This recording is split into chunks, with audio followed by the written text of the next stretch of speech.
Good evening and welcome to Nationwide Today. I'm Elizabeth Omori.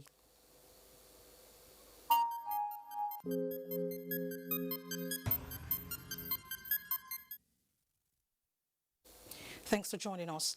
A unified response to issues of global concern is one of the lessons learned by the United Nations from the global fight against the coronavirus as it pushes for equal access to vaccines by all countries when available. This was highlighted by the President, United Nations General Assembly, Tijani Mohamed Bande, during a virtual interactive session with journalists in Abuja. Chimobi Walter Naji reports.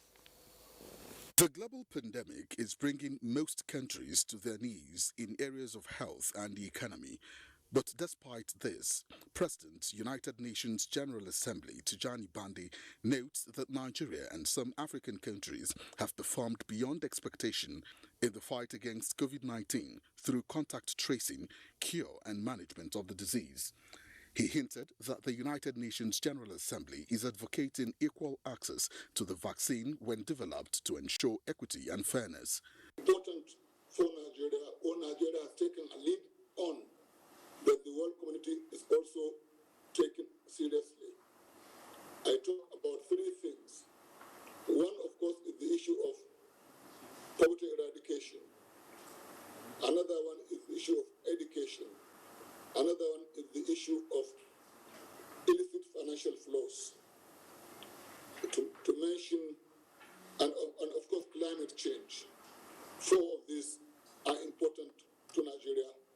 Successive governments have shown the importance of this to the country. In particular, the current administration has focused on the issue of security and illicit flows. The Anga president further reiterated the need for countries to share ideas and exchange technology as it will help foster unity and reduce diplomatic tension among countries. On the Mali crisis, the Anga president noted that the United Nations is fully involved, though taking a cue from the ECOWAS, which is closer to the region, in finding a lasting solution to the crisis. In Abuja, Chimobi Walter Naji, NTA News.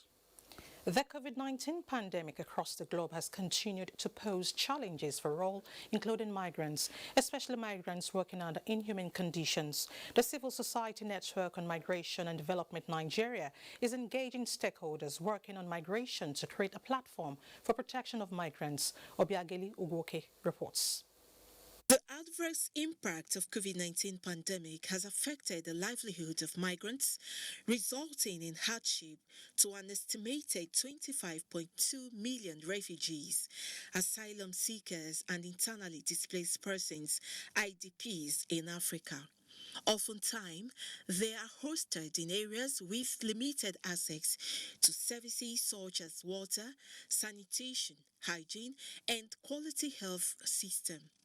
Civil Society Network on Migration and Development, CSO NetMate, is engaging all stakeholders working on migration management and related issues in Nigeria to establish a platform for appropriate reporting and follow-up of migrants' rights violation. Responding to the issue of the pandemic, we found out that most times these migrants are not mainstreamed within these processes of both palliative measures and also recovery measures. From what I gathered, we're not giving palliatives, and we don't really try to reach out to them. Forgetting that the reason, for which they left might still drag them out. The stakeholders are advocating the need to set out measures to adequately improve social protection of migrants and ensure overall protection of their lives and well-being during and after COVID-19. We need to establish more of this MRC to have a very wider coverage within the 6 geopolitical zones. The ministry is very, very mindful of ensuring that no one is left behind in delivering the humanitarian response. The CSO NetMate helps civil societies to build and strengthen the work of diverse actors, including government and non-governmental organizations who work with migrants at the grassroots with the support of the Swiss Agency for Development and Cooperation. Obiageli Ugoke, NTA News. Still talking COVID-19, Nigeria Center for Disease Control has announced 155 new confirmed cases of COVID-19 in 15 states of the Federation and the FCT. The new figures indicate that Lagos has 42 new cases, followed by Plateau with 25, Rivers 16, Ebonyi 10, Abia, Ogun and FCT 9 each, Osun 7, Katsina and Kaduna State 6 each, Ekiti and Taraba have 4 each, Edo 3, Anambra and Akwa Ibom states have 2 new cases, while Kano has 1. With this development, Nigeria has 55,160 confirmed cases, 43,231 treated and discharged, while 1,061 died of the virus. Now to security. After 16 weeks of intensive training, 36 officers of the Nigerian Air Force have earned the allied position of intelligence tradesmen. Defense correspondent Najatu Tijani reports on the implications of the young officers' course to national security. Stepping smartly to receive their certificates as qualified intelligence officers, these pioneer graduates of the course at the Defense Intelligence College, Karu, will also need to be 2 steps ahead of criminal elements in order to turn the tide against security threats. Without good intelligence, you can't succeed in anything you do operationally. So we are very excited, and I want to congratulate the Chief of Defense Intelligence and the Commandant of the college. This course is coming quite timely, given the increased activities, in the Northeast and other parts of Nigeria. So the Defense Intelligence College is poised, and we're happy we are contributing our own quota. This resonates with Squadron Leader Igurube, best graduating student in the course. His dissertation on the potentials of intelligence in community policing is an indication that he and his counterparts are already thinking outside the box. With what we have acquired, contribute our quota significantly when we are tasked in the field to carry out our various assignments. Thank you. The course is coming at a time when intelligence is greatly needed to overcome the security challenges being faced by the country, and it is expected that these young officers will not only contribute their quota but will actually change the status quo of activities in this area.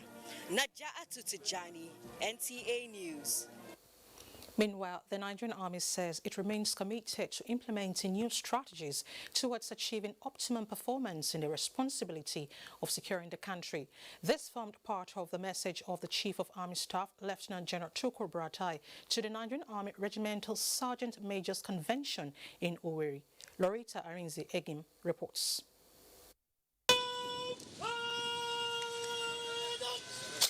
The role of the Nigerian Army in maintenance of peace and security of the country cannot be overemphasized. Hence, the need for this gathering of sergeant majors from across Nigeria. Speaking at the convention, which has as its theme regimentation as an instrument of professionalism, the role of the RSM, the Chief of Army Staff, Lieutenant General Tukur Buratai, who was represented, says the purpose is to build the competence of regimental sergeant majors on entrenchment of regimentation and professionalism. The convention is designed to further equip you with the requisite knowledge to enable you perform your roles professionally and serve as links between officers and soldiers of the Nigerian Army. The General Officer Commanding 82 Division, Nigerian Army, Major General Lasisi Adiboye, challenged the participants to utilize the convention in achieving optimal performance in the discharge of their duties. Pertinent, therefore, to re-emphasize that the Chief of Army Staff vision, which is to have a professionally responsive Nigerian Army in the discharge of its constitutional roles, cannot be attained without a professional and highly regimented crop of regimental sergeant majors. Imo State Governor Hope Uzodinma, while commending President Muhammadu Buhari for his support to the Nigerian Army, appreciates them for their effort in securing the country, especially their recent successes in the Northeast. The Nigerian Army, as an institution, since their presence in Imo State, has held in making sure that we have a convivial and peaceful atmosphere for our businesses.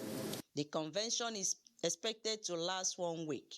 In Owerri, Lorita Rinzegui, NTA News. You're watching Nationwide on NTA. Time now to join Dotun in Lagos for some reports. Hello, Dotun.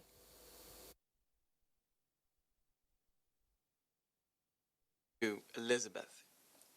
Complementing warfare with youth empowerment is one of the strategies the Nigerian Maritime Administration and Safety Agency is considering as a way of ridding the Gulf of Guinea of maritime crimes. Director General of the agency, Bashir Jamob, while receiving Bayelsa State Governor Senator Duroye Diri in Lagos, hinted that 3 states in the Niger Delta region will pilot the scheme.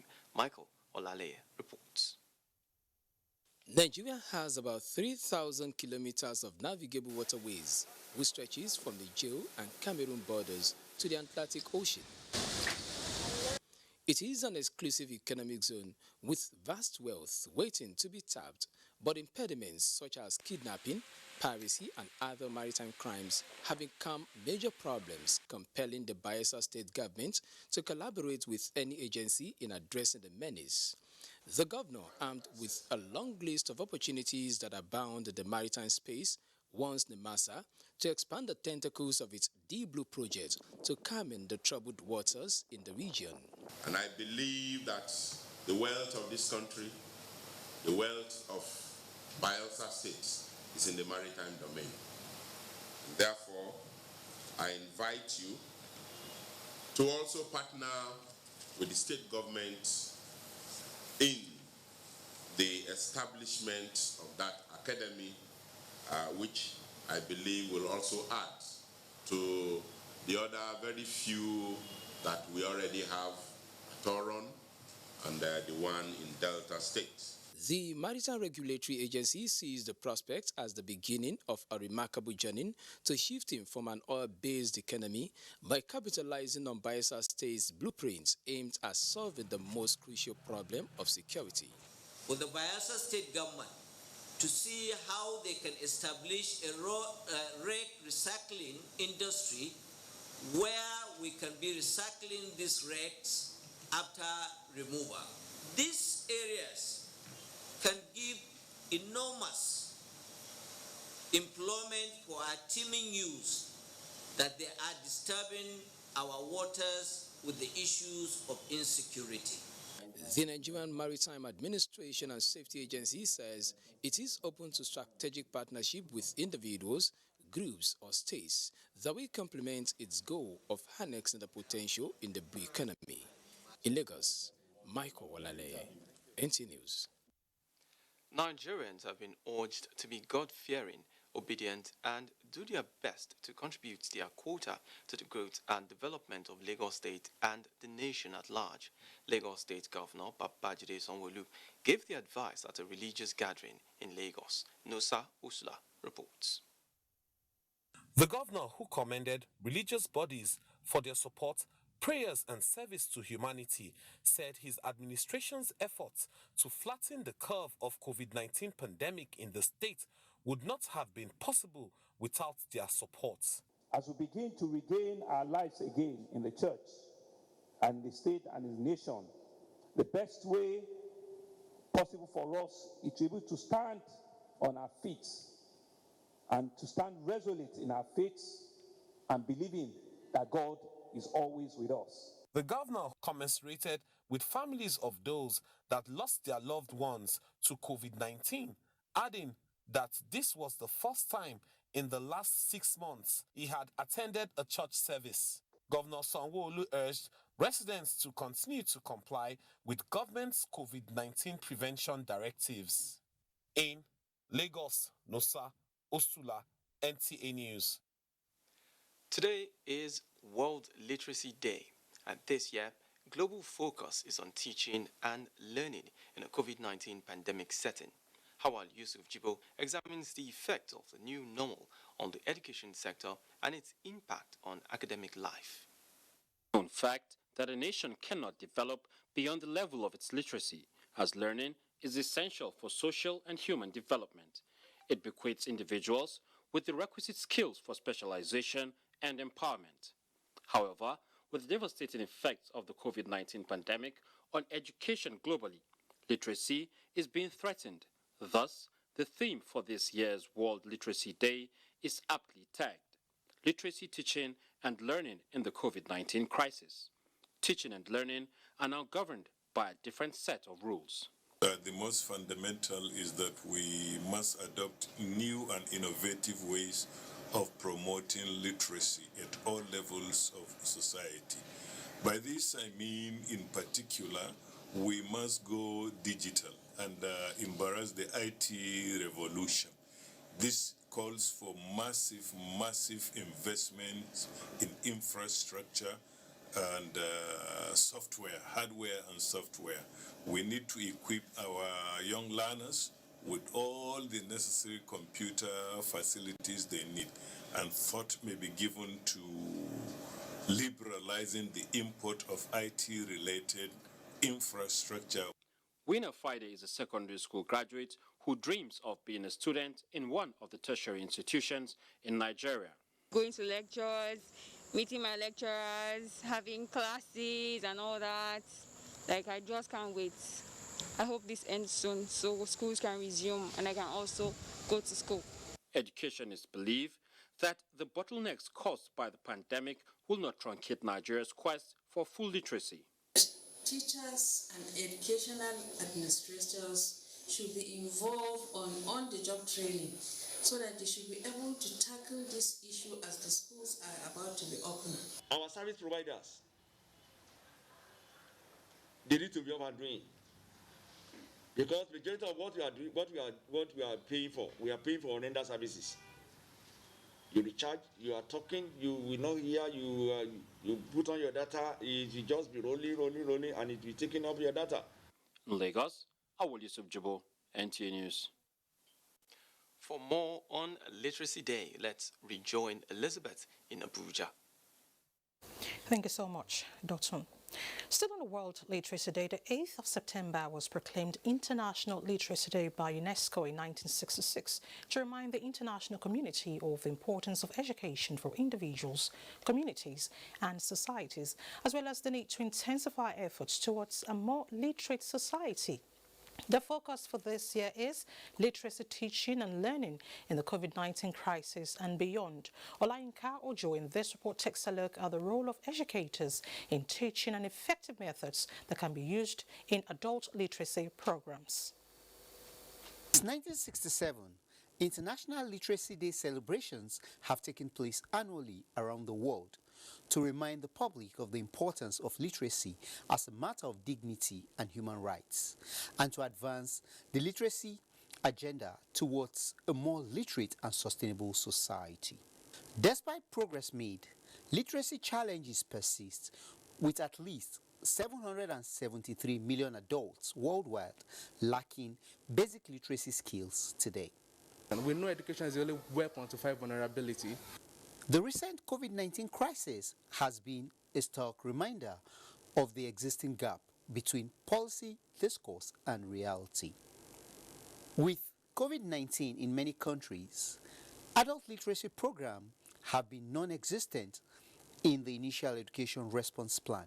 So, most adult literacy programs that did exist were suspended, with just a few courses continuing virtually through television and radio or an open air space. The United Nations Sustainable Development Goals, adopted by world leaders in September 2015, promotes universal access to quality education and learning opportunities throughout people's lives.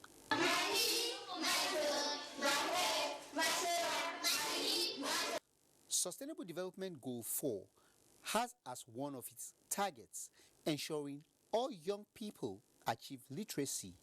I want to become a doctor to treat those people who are not fine and sick. We are training over 30,000 women and girls on second chance education. We need massive investments.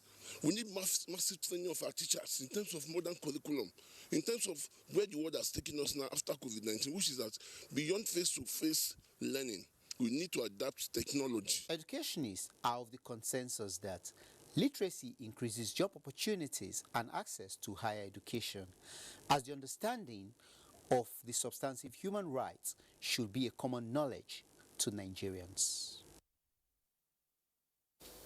Thank you so much, Olainka. It's still nationwide. Let's take a break now. More reports ahead when we return. A new edition of TV Guide is out, featuring great personalities from all walks of life. Expository interview with a young TV presenter who shows passion on what she does, Morayo Afolabi Brown of TVC. Pick a copy of this compendium of mind-blowing stories and get abreast with issues as regards media convergence, leadership, health, star profiles, star programs, fashion, sports, human angle stories, and lots more. Meet some media professionals within our space who have paid their dues in no small ways. TV Guide, very incisive, very educative and compelling. Grab a copy at the vendor near you or NTA stations nationwide. TV Guide, your indispensable companion.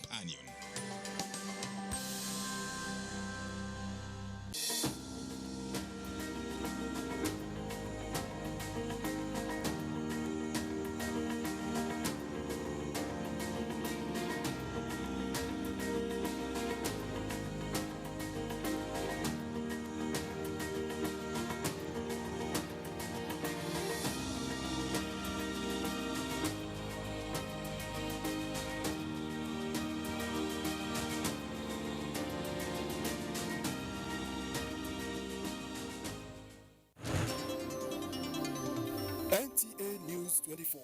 A 24-hour news station brings to you news and happenings 7 days a week. News at 10 a.m., news update at 11 and 1 p.m. News desk at 3 p.m. and 6 p.m. and late evening news at 11 p.m. Follow us on any of our platforms and keep abreast of events and current affairs within and outside our shores. We are on DSTV channel 419, GoTV channel 46, StarTimes channel 101 and Free TV channel 703. Join us.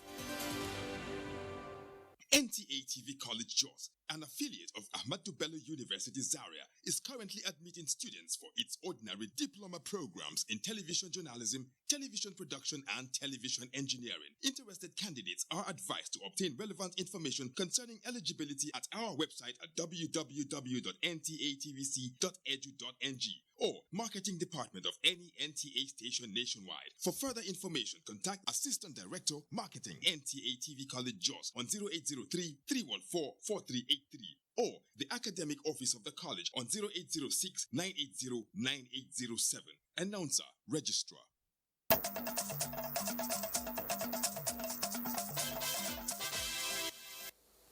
Thanks for joining us. Now to food security. Using cocoa and oil palm cultivation as pilots, the Food and Agriculture Organization of the United Nations is initiating a land use and restoration program to promote sustainable food production practices in Nigeria. Onenge Fineface completes the story.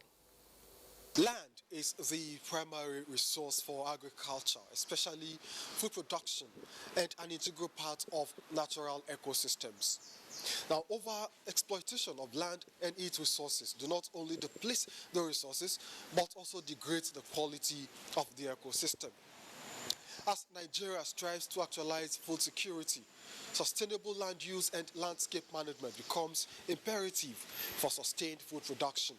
Into massive agricultural Conversations at this Inception workshop, courtesy of the Food and Agriculture Organization of the United Nations in collaboration with the Global Environment Facility, are centered on the best ways to use land resources to produce food in a sustainable manner. The project will therefore take into consideration the inherent potential of the Nigerian rainforest, which is classified amongst the biodiversity hotspots in the world. But it will also take into consideration the country's need for cultivation of diverse agricultural commodities. The focus of this phase is cocoa and oil palm production in Cross River and Ondo states as pilots for food systems, land use and restoration program funding in the Niger Delta region of Nigeria. we in the Federal Ministry of Agri, we are really promoting the climate smart agricultural practices among our smallholders farmer, and this will allow for sustainable use of the land. And at the very same time, we positioning the environment for the sustainability of our continuous existence. Our technical session of the workshop will articulate best practices for land use and sustainable food production. In Abuja, on NTA Fine Face, NTA News. Away from agriculture, the Emir of Yauri, Dr. Mohammed Zayanu Abdullahi, has advocated for the dredging of River Niger and other waterways as a panacea to the incessant flooding being experienced in the country. That traditional ruler stated this while commiserating with victims of flood disaster in Yauri and other parts of the country. Nura Tanko Wakili reports. Yauri Emirate is a major rice-producing area with River Niger passing through all the local governments in the area. The flood disaster therefore hit hard on the area, destroying rice fields on the bank of River Niger. We have traveled for about 100 kilometers on River Niger in Yauri Emirate, and 70% of this journey was on rice farms submerged by the flood water. What farmers are doing now is counting their losses. Malam Lawali Bukunji lost over 200 bags of already harvested paddy rice, while thousands lost assorted crops on farmlands. Anything that we plant near river, we lost it. It has damaged a lot of farm produce. We have to improve on our waterways. The river Niger must be dredged, because right now the bottom is full of sediments of clay and sand. That will make the river narrow. Therefore, there's a lot of water to spread to other areas. The devastation was not limited to farmlands, as many riverine communities were forced out of their villages by the flood water, with monumental loss of property. The South government is trying to do a lot of help, but we cannot do it unless if you get the number of the affected lands. From Kwanji district in Shanga to Liberton and Gesk local government areas, thousands of communities have been devastated by the flood. Nura Tanko Wakili, NTA News. For more reports on Nationwide, let's join Sulaiman in our Kaduna studio. Hello, Sulaiman.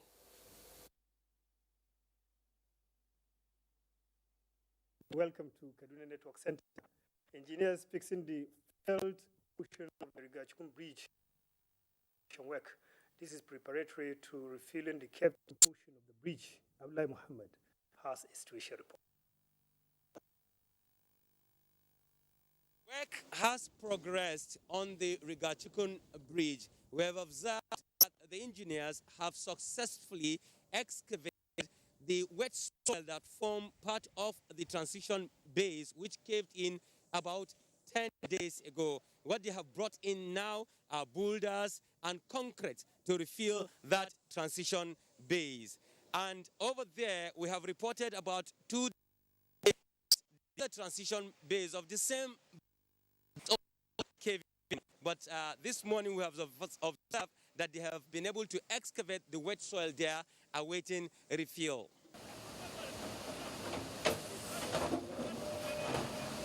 What remains mind-boggling lies on the bridge, which carries the traffic while the other one is closed for repairs.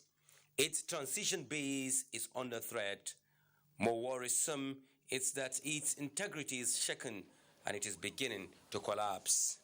The engineers have carried out repair work on the transition base of the only bridge that carries the traffic for now. But unfortunately, this morning, it has also given way. In Kaduna, Abdullah Muhammad, NTA. Thank you, Abdullah. Kaduna State is being considered as one of the states for the proposed due to its enormous agricultural and commercial activities. Minister of Environment. I'm afraid that's the much we can take from our studio in Kaduna. Do bear with us. Moving on, the Nigerian Immigration Service Interpol 1247 unit, a major Interpol system support arm domiciled at the NIS headquarters Abuja, successfully uploaded about 15,000 stolen and lost travel documents to Interpol global system in Lyon, France, seamlessly on Monday. A statement by the Nigerian Immigration Service Public Relations Officer DCI Sunday James indicates that this integration is acknowledged by the Interpol Police global system as the first in Africa and 54th in the world. The Nigerian stolen and lost travel documents detection and tracking system of the Nigeria Immigration Service was put in place to rid the world of identified theft, fraud, and other organized crimes made possible by stolen and lost travel documents.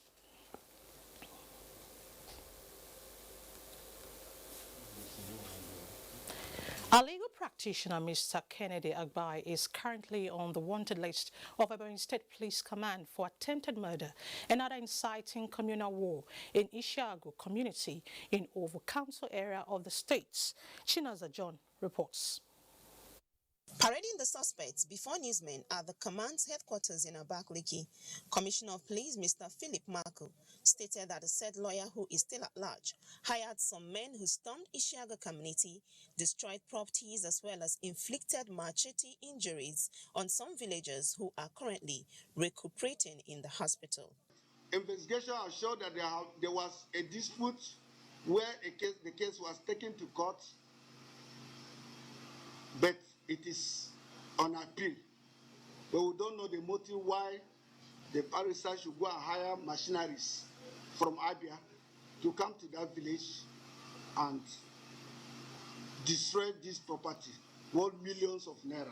On receipt of this, the operative of Nigerian police struck into action where 12 suspects were arrested. The CP, while pledging the command's commitment to rid the state of all forms of criminality, revealed that a group of cultists and robbery gangs terrorizing the state capital were also arrested following a tip-off. They are just temptations. I give them information. Okay, one at Abuja. Yeah. Items recovered include locally made single and double barrel guns, live cartridges, machetes, sledgehammer, among others. In Abakaliki, Chinaza John, NTA News.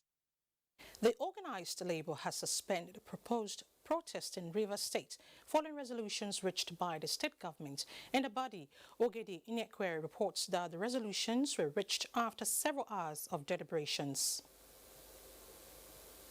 After the meeting, which was held behind closed doors with the organized labor and the Rivers State government, President Nigerian Labour Congress Ayuba Waba said the decision to suspend the planned protest in the state was taken after resolutions were reached and documentation signed. He said the state government has made strong commitments to implement all the contending issues, ranging from the signing of agreements on minimum wage, unsealing of the state NLC secretariat, payment of check-off dues, and setting up of tripartite committee to resolve all other outstanding issues. Payment of outstanding health workers' salary. The Rivers State government commits to the payment of salaries withheld from health workers due to the 2017 strike action. Suspension of planned protests. Organized labor agreed to immediately suspend the planned protest scheduled for Tuesday, 8 September 2020.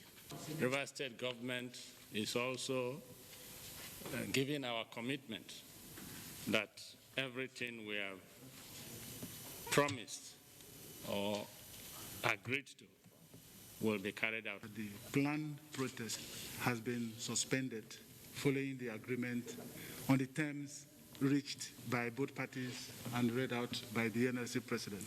They called on all workers in Rivers State to go about their duties without fear of molestation. In Port Harcourt, Ogedi Inekwere, NTA News. And Kemi in Ibadan has the next set of reports. Kemi. Elizabeth, and welcome to Ibadan. The Nigerian Correctional Service has taken the lead in the efforts at ensuring Nigerian indigenous languages are part of the training curriculum of military and paramilitary personnel across the country. Kende Omolosho reports that this came to the fore at the Nigerian Correctional Service holistic command training on peaceful coexistence and enhanced intelligence gathering. A major component of culture is an effective tool and powerful medium of communication among a people, reflecting who they are, their history, and social background. If the inmate is a Yoruba person and the officer taking care, trying to correct the abnormalities, can speak their language, understand their culture, understand their history, their historical background, certainly they will be able to impact positively, in service delivery.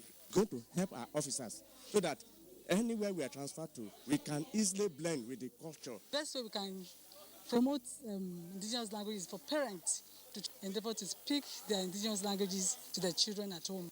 Adiza Mai, a correctional officer from Chibok local government in Borno State, is interested in learning Yoruba language to help our efficiency on the job. You can come across different type of different inmates and with different languages. Hausa language is spread almost all the world, so I just have interested in that language. With over 700 correctional personnel and 4 holding facilities in the state, the National Institute for Culture Orientation, NICO, is convinced understanding Nigerian indigenous languages will not only promote relationship with the host communities, but also improve on surveillance and information gathering. Kainde Omolosho, NTA News. In a bid to prevent flood in Oyo State, the government has embarked on waste sorting program. Ayomiku Ajibola has the details. Distributing branded waste sorting bags to residents of selected areas across the Ibadan metropolis, which include Oke-Ibadan GRA, Agodi GRA, More Plantation, and Akaran.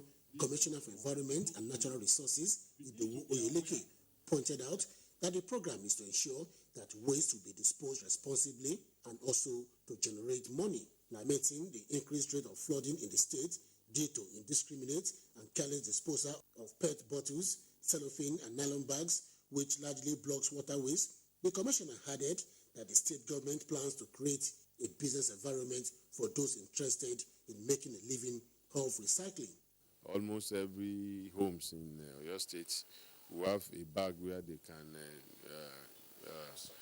adequately dispose and sort this waste material, particularly the plastic and the nylons, which form the bulk of some of the refuse that blocks our drains.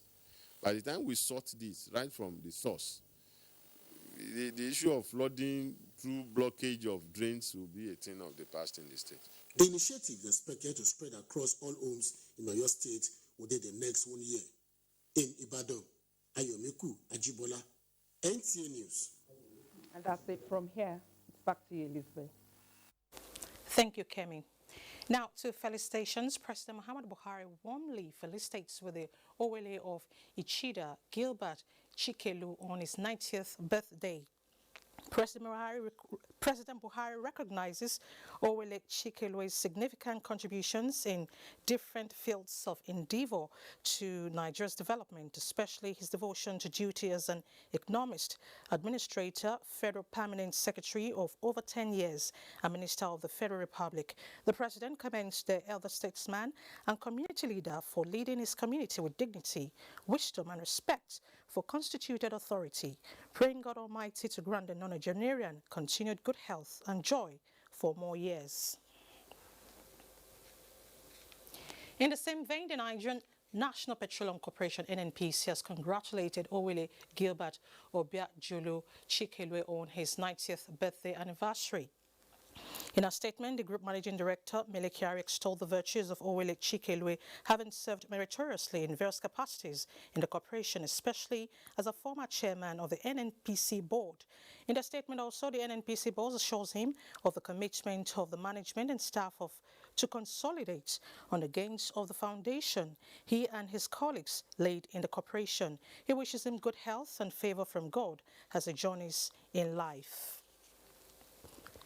The Presidential Support Committee of the South region has expressed gratitude to President Muhammadu Buhari for releasing over 700 million naira to facilitate forensic auditing of the Niger Delta Development Commission. This was at a media briefing in Abuja. Kenneth Nanim reports. Despite huge financial commitment by the federal government for developmental projects in the Niger Delta region, The level of underdevelopment in the area has left government and other well-meaning Nigerians in great concern. The Presidential Support Committee South-South is thanking President Muhammadu Buhari for showing more commitment in checking corruption alleged by stakeholders as set back in the region. President that we know, he has been a man of integrity. He has been a great man. The group is also appreciative of President Buhari for approving funds for the reconstruction of the East-West Road. Some of the members in the diaspora are also asking for opportunities to contribute in promoting government programs.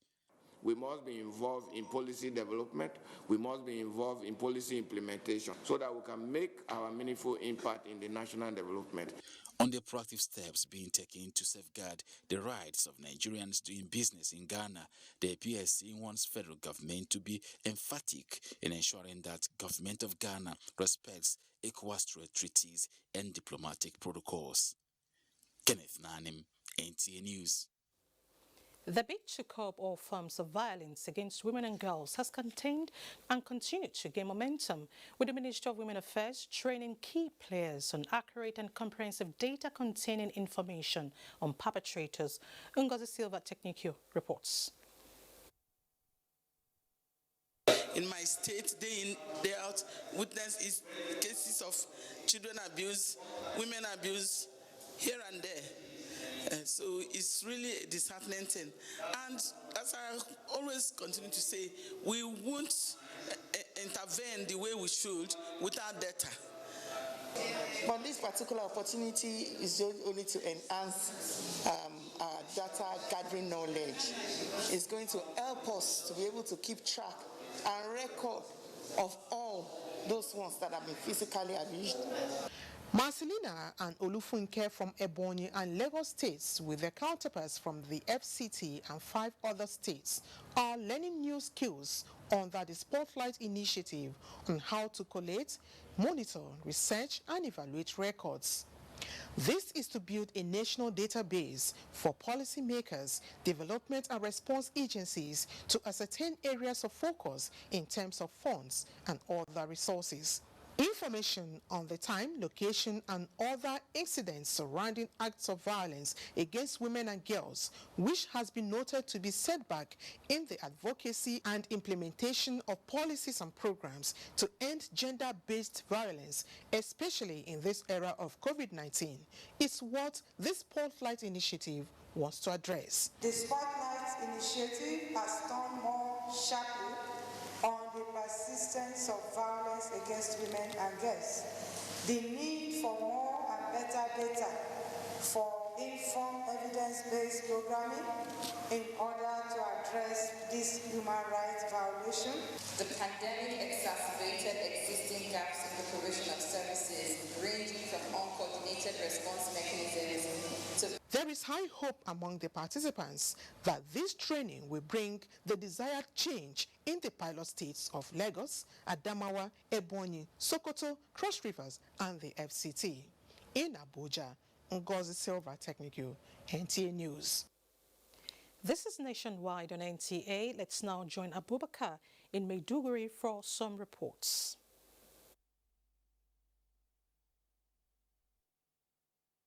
It's really good to see you, Elizabeth, and thanks for joining us. About 200 physically challenged persons across 3 local government areas of Bama, Gala, and Kalabalgi in Borno State have been presented with wheelchairs to ease their movement to school and other daily transactions. Memuna Garba has the rest of the story. Out of the 200 beneficiaries of the wheelchairs, 180 are adults, while 20 are children of different ages, male and female. The beneficiaries are full of gratitude, saying it will assist them a lot. Gesture is unprecedented. I thank God that I've gotten this wheelchair because I've been trying to get it for the past 20 years. Making the presentation, the lawmaker representing Bama, Ngala, and Kalabalge Federal Constituency at the lower chamber of the National Assembly, Zainab Gimba, said the physically challenged also need to be included in the process, not only for the sake of equity, but social development. adding that this could be done in partnership with concerned persons for progress and achievement of more dividends of democracy. The vulnerable groups are affected more, and the people living with physical disability and women suffer more as a result of this crisis. Being vulnerable members of the society, the lawmakers said they deserve all the support they could get, hence the decision to extend the gesture to them. In Maiduguri, Maimuna Garba, NTA News. With the strategic aim of boosting the capacity of farmers in Borno State towards increasing agricultural production, a sensitization workshop was held in Maiduguri. The report. Rising from decade of insurgency with a devastating effect on socio-economic activities, including agriculture in the northeast region, more especially Borno State, the epicenter of Boko Haram insurgency, efforts towards empowering farmers and stakeholders is of great significance in the lives of the people. The sensitization workshop therefore aimed at providing farmers with modern know-how of agro-allied activities towards agricultural yields. The workshop is quite expository. We thank God for the opportunity. We are delighted and grateful for the workshop. May the organizers be rewarded. At the end of the workshop, participants were presented with farm implements and equipment such as chemical sprayer, pesticides, seedlings of rice, sorghum, and maize, among others, were provided as support to the farmers. In addition to the farm implements, the initiator of the workshop, federal lawmaker representing Monguno, Marte, and Ganze at the lower chamber of the National Assembly, Barrister Mohammed Tahir Monguno, represented by Kyari Imam, said startup capital of 70,000 naira will be given to each participant. The program also featured presentation of palliatives to the participants. And those are the latest stories. For now, from Maiduguri, let's now return to Elizabeth in Abuja for more reports on Nationwide. Elizabeth? Thank you, Abubakar. The menace of illegal motor parks in major population centers is being addressed by Nasarawa State government with construction of befitting structures for effective traffic management and security of travelers. From Lafia, Aliu Tijani Mohammed reports. Lafia, the Nasarawa State capital, can also be described as a confluent city connecting southern and northern parts of the country. There is no single motor park that you go and enter, you have a peace of mind for going to the next destination, especially now that we have insecurity. If you look at all this crime happening here, sometimes people use illegal motor parks to perpetuate crimes. This is Lafia Central Motor Park, which is as old as Lafia itself, but serving its purpose. While the facility lacks basic amenities, the major entry and exit Akwanga Makodi Road, contend with many motor parks, as stakeholders say affect smooth traffic flow and passenger travel. As part of addressing the challenges, state government is constructing a new modern park. The transport sector with adequate infrastructure is capable of supporting the socio-economic development of our society. Government says it will create hundreds of jobs while adding beauty to the capital city. 30% of work done so far, and completion period is February 2021. Apart from the main terminal building, they have a mechanic shed where if the car has issues, they can go for repairs. Similar project in Karo close to Abuja is progressing, while the one for Akwanga is on the drawing board. In Lafia, Aliu Tijani Mohammed, NTA News. Next, after this break, stay with us.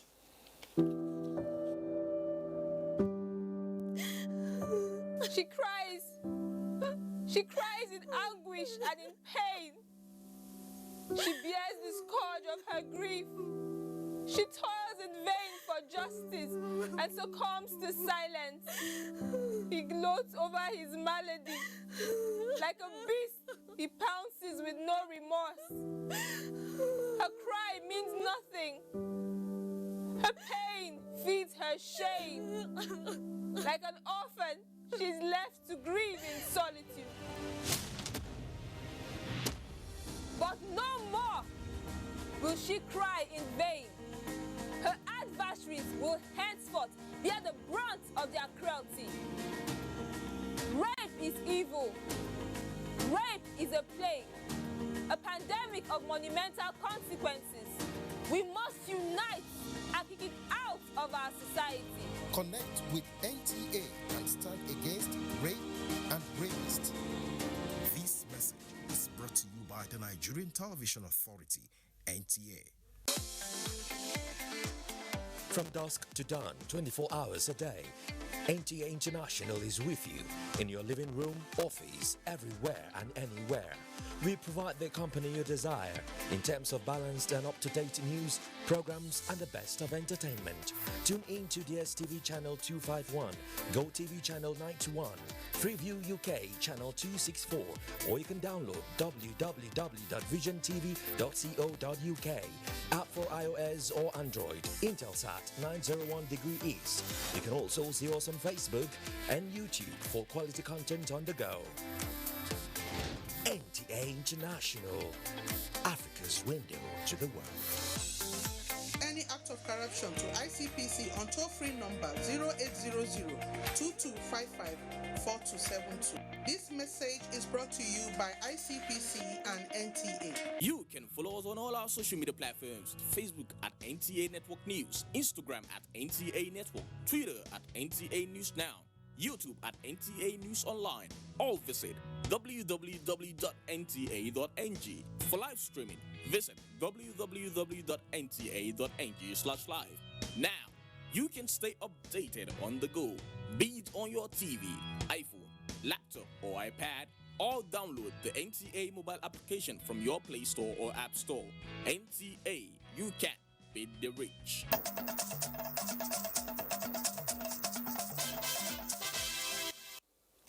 Talking sports now, Sports Ministry hopeful on the 6th National Youth Games holding this year, as Olympic organizers insist new dates will not change. Details with Tamara Ibiwe on Sports Updates.